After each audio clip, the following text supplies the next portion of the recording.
Hey everyone, it's me Junaid here, and today we are going to go over our day 11 of our 40-day trading challenge. First off, let's look at our net P&L, which is around $609, around 6R. Our win percent is still pretty consistent, around 63%, and our net P&L equity curve is looking pretty promising too, moving up higher slowly but steadily. In terms of our calendar view, as I mentioned in my last recording, I wasn't able to trade for the past couple of days because I was traveling, but today we had two trades, not the best trades, not an A plus setup, but still I would consider this as a B plus setup, which I will explain why. In terms of our trades, let's just filter and select only our trades for the day. So this is our trade number one. It was with Intel. Actually, both of my trades were with Intel. So this was more of a 5 minutes opening range breakout and also VWAP breakout. Although the setup was not defined, that's why I'm calling it a Cat 4 trade, which means no defined setup, and I had a loss. So this trade, my entry was just around the VWAP, and I was hoping for the break of the high of the day, and the reason being there was several indicators that were aligning. It was like again, level 2 was strong, other semis like AMD and Nvidia, they were pushing higher, SPY was directional, and Intel was trading very nicely for the past few days. So these four indicators really helped me take this setup, even though it was not very mature. So entry was here, but stock did try to push higher, but then I just got stopped out around this level, and then it just found its support just at the 50 simple moving average, just around the same previous area, and then it decided to push higher.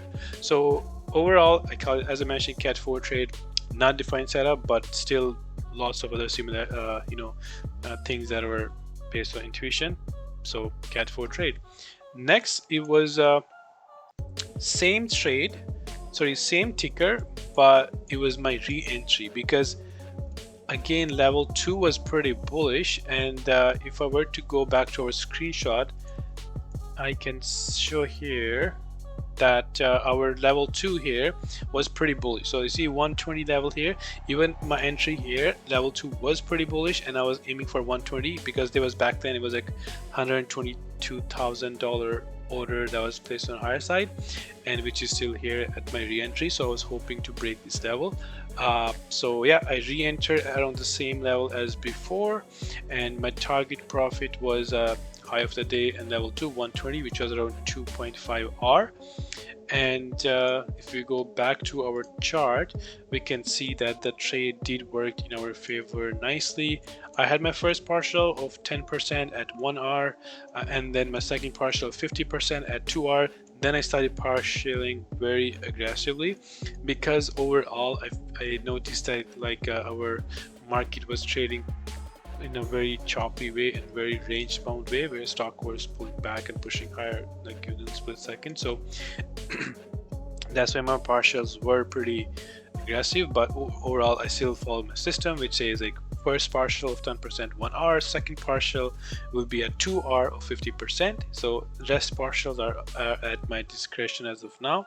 So yeah, overall it was, I would call this a category 3 trade, which means trade did work in my favor, but the setup was not defined. So yeah, overall I would say nice decent day. Things I'm happy about was we had our controlled risk, and also even though this was not a defined setup, we had several other, at least 4 other indicators, they were aligning perfectly with our setup, so we decided to take this trade. So yeah, overall I would call it a B plus day, with the good risk management. So if we go back to our dashboard, yeah, overall net P&L of 1R, things are looking pretty promising, and we will talk tomorrow on our day 12.